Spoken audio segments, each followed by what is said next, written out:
ଆଜି ଆସ ପିଲାମାନେ ଆମେ ଆଲୋଚନା କରିବା ଦଶମ ଶ୍ରେଣୀର ସାହିତ୍ୟ ସିନ୍ଧୁ ପୁସ୍ତକର ପ୍ରଥମ ପଦ୍ୟ ବନ୍ଦେ ଉତ୍କଳ ଜନନୀର MCQ। ଏହା ତୁମର ଆଗାମୀ ଆନୁଆଲ୍ ଏକ୍ଜାମ୍ ପାଇଁ ଭେରି ଇମ୍ପୋର୍ଟାଣ୍ଟ କ୍ୱେଶ୍ଚନ୍ ଅଟେ। ଆସ ତାହେଲେ ଆମେ ଆଜି ଆଲୋଚନା କରିବା।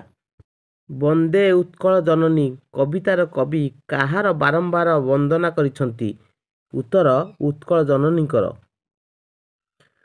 ଉତ୍କଳ ଜନନୀଙ୍କ ଶରୀର କାହା ଦ୍ୱାରା ଧୌତ ହୋଇଛି? ଉତ୍ତର ସମୁଦ୍ର ଦ୍ୱାରା। କବି ଉତ୍କଳ ଜନନୀଙ୍କୁ ଚାରୁ ଭାଷମୟୀ କହି କାହାର ମହତ୍ତ୍ୱ ପ୍ରତିପାଦନ କରିଛନ୍ତି? ଉତ୍ତର ଓଡ଼ିଆ ଭାଷାର। ତରଙ୍ଗ ପରି କିଏ ଶୋଭା ଧାରଣ କରିଥିବା କବିତାରେ କୁହାଯାଇଛି? ନୀଳ ପର୍ବତମାଳା। ଉତ୍କଳର ବନଭୂମି କିପରି ବୋଲି ପଠିତ କବିତାରେ କୁହାଯାଇଛି? ଉତ୍ତର ଘଞ୍ଚ। ଲକ୍ଷ୍ମୀକାନ୍ତ ମହାପାତ୍ର କେଉଁ କବି ଭାବରେ ଓଡ଼ିଆ ସାହିତ୍ୟରେ ପରିଚିତ? ଉତ୍ତର କାନ୍ତକବି। ଲକ୍ଷ୍ମୀକାନ୍ତ ମହାପାତ୍ର ଓଡ଼ିଆ ସାହିତ୍ୟର କେଉଁ ଯୁଗର ଚିନ୍ତା ଚେତନା ଦ୍ୱାରା ପ୍ରଭାବିତ? ଉତ୍ତର ସତ୍ୟବାଦୀ ଯୁଗର। କାନ୍ତକବି କେଉଁ ପତ୍ରିକାର ପ୍ରତିଷ୍ଠାତା ସମ୍ପାଦକ ଥିଲେ? ଉତ୍ତର ଡଗର। ବନ୍ଦେ ଉତ୍କଳ ଜନନୀ କେତେ ମସିହାରେ ରଚିତ ହୋଇଥିଲା? ଉତ୍ତର 1912। ବନ୍ଦେ ଉତ୍କଳ ଜନନୀ ରଚନା ପାଇଁ କବି କେଉଁ ଆନ୍ଦୋଳନରୁ ପ୍ରେରଣା ଲାଭ କରିଥିଲେ? ଉତ୍ତର ଅସହଯୋଗ ଆନ୍ଦୋଳନ। ବନ୍ଦେ ଉତ୍କଳ ଜନନୀ କେଉଁ ସଙ୍ଗୀତ ରୂପେ ଓଡ଼ିଶା ରାଜ୍ୟ ସରକାରଙ୍କ ମର୍ଯ୍ୟାଦା ଲାଭ କରିଛି? ଉତ୍ତର ରାଜ୍ୟ ସଙ୍ଗୀତ। ଜାତି ପ୍ରେମ ବହ୍ନି ପ୍ରଜ୍ୱଳିତ କରି ସ୍ୱାର୍ଥମେଧ ଯଜ୍ଞରେ ବ୍ୟକ୍ତିଗତ ସ୍ୱାର୍ଥକୁ ଆହୁତି ଦେଇ ଜାତିର କଲ୍ୟାଣ ପାଇଁ ଉତ୍କଳ ସମ୍ମିଳନୀ ମାଧ୍ୟମରେ ସମସ୍ତେ ଆଗେଇ ଆସିବାକୁ କିଏ ଆହ୍ୱାନ ଦେଇଛନ୍ତି? ଉତ୍ତର ମଧୁସୂଦନ ଦାସ। ସତ୍ୟବାଦୀ ଯୁଗର ମୁଖ୍ୟ ଆଦର୍ଶ କ'ଣ ଥିଲା? ଜାତୀୟ ଚରିତ୍ର ଗଠନ ପାଇଁ ପ୍ରେରଣା ପ୍ରଦାନ, ଉତ୍କଳୀୟ ଜାତୀୟ ଚେତନାର ଜାଗରଣ, ମାନବ ସେବା, ସବୁଗୁଡ଼ିକ। ଉତ୍ତର ସବୁଗୁଡ଼ିକ। ବନ୍ଦେ ଉତ୍କଳ ଜନନୀ ଗୀତିକାରେ କବି ଉତ୍କଳକୁ କେଉଁପରି ଭାବରେ ବର୍ଣ୍ଣନା କରିଛନ୍ତି? ଉତ୍ତର ଜନନୀ। ନିମ୍ନୋକ୍ତ କେଉଁଟି ଓଡ଼ିଶାର ପୁରାତନ ନାମ? କଳିଙ୍ଗ, ଉତ୍କଳ, ଉଡ୍ର, ସବୁଗୁଡ଼ିକ। ଉତ୍ତର ସବୁଗୁଡ଼ିକ। ଜାତୀୟ ସ୍ତରରେ କେଉଁ ସଙ୍ଗୀତ ସହ ବନ୍ଦେ ଉତ୍କଳ ଜନନୀ ତୁଳନୀୟ? ଉତ୍ତର ବନ୍ଦେ ମାତରମ୍। କାନ୍ତକବି ରଚିତ ସ୍ମରଣୀୟ ଉପନ୍ୟାସର ନାମ କ'ଣ? ଉତ୍ତର କଣା ମାମୁଁ। ଚାରୁ ଭାଷମୟୀ କାହାକୁ କୁହାଯାଇଛି? ଉତ୍ତର ଉତ୍କଳ ଜନନୀ। କବି କେଉଁ ଭାବରେ ଉତ୍କଳ ଜନନୀକୁ ସମ୍ମାନ ପ୍ରକଟ କରିଛନ୍ତି? ଉତ୍ତର ବନ୍ଦନା କରି।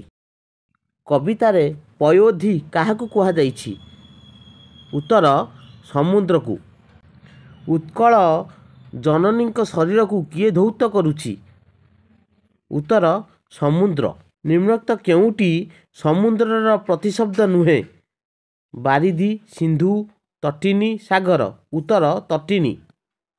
ସମୁଦ୍ର ତଟରେ କେଉଁ ବୃକ୍ଷମାନ ଶୋଭା ପାଉଛି ବୋଲି ବର୍ଣ୍ଣିତ? ଉତ୍ତର ତାଳତମାଳ। ସମୁଦ୍ରର ଜଳଧାରାକୁ କବି କେଉଁପରି ବର୍ଣ୍ଣନା କରିଛନ୍ତି? ଉତ୍ତର ପୂତ। କବିତାରେ ତଟନୀ କାହାକୁ କୁହାଯାଇଛି? ଉତ୍ତର ନଦୀକୁ। ନିମ୍ନୋକ୍ତ କେଉଁଟି ତଟିନୀର ପ୍ରତିଶବ୍ଦ ନୁହେଁ? ସରିତ, ନିମ୍ନଗା, ନଦୀ, ନିର୍ଝର। ଉତ୍ତର ନିର୍ଝର।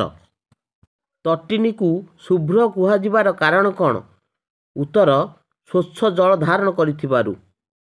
ଉତ୍କଳ ମାତା ନଦୀ ତଟର କେଉଁ ପ୍ରକାର ପବନରେ ଉଲ୍ଲସିତା? ଉତ୍ତର ଶୀତଳ। ଉତ୍କଳ ଭୂମିର ପରିବେଶ କାହାର କଳରବରେ ମୁଖରିତ? ଉତ୍ତର ପକ୍ଷୀମାନଙ୍କର। ପର୍ବତମାଳାଗୁଡ଼ିକ ଉତ୍କଳ ଜନନୀଙ୍କ ଦେହରେ କିଭଳି ଶୋଭା ପାଉଛି? ଉତ୍ତର ତରଙ୍ଗ ପରି। ଉତ୍କଳ ଜନନୀଙ୍କ ଅଙ୍ଗ କେଉଁଥିରେ ପରିପୂର୍ଣ୍ଣ? ଉତ୍ତର ଘଞ୍ଚ ଅରଣ୍ୟ। ଭୂଧରମାଳା କାହାକୁ କୁହାଯାଇଛି? ଉତ୍ତର ପର୍ବତଗୁଡ଼ିକୁ।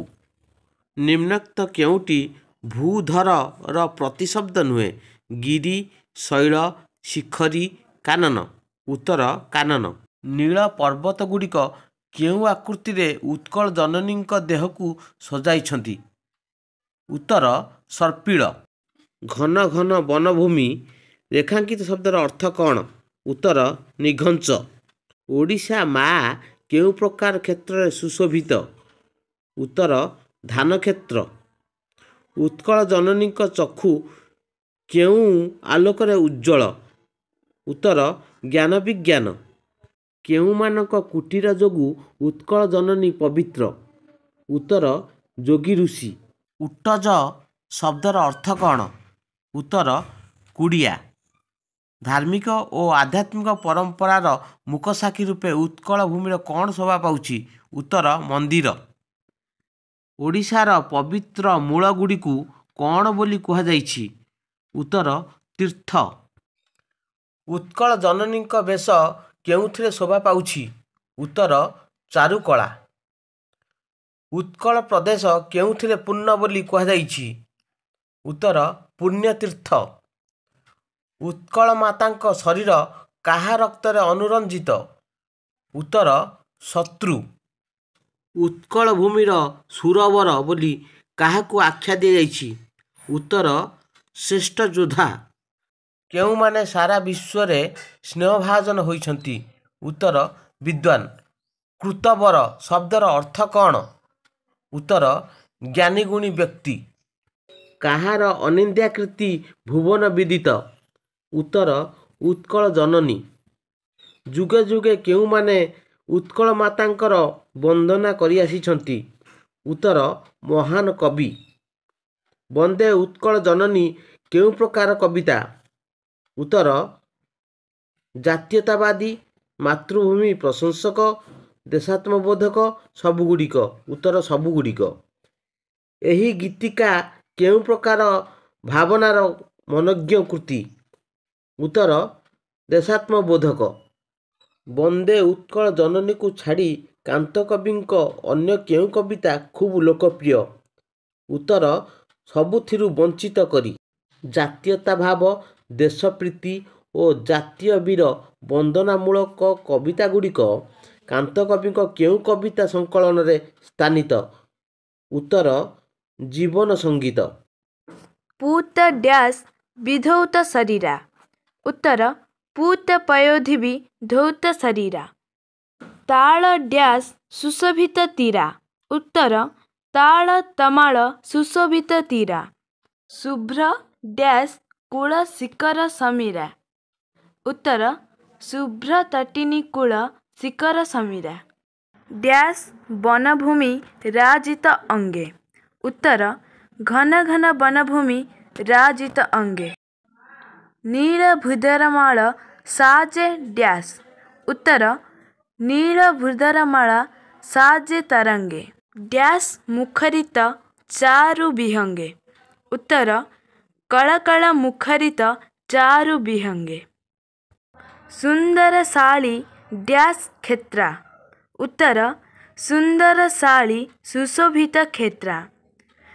डैश प्रदर्शित नेत्रा? उत्तर ज्ञान विज्ञान प्रदर्शित नेत्रा। जोगी ऋषिगण डैश पवित्रा? उत्तर जोगी ऋषिगण उटज पवित्रा। सुंदर मंदिर डैश देशा? उत्तर सुंदर मंदिर मंडित देशा। चारु कलाबेली डैश बेशा? उत्तर चारु कलाबेली शोभित बेशा।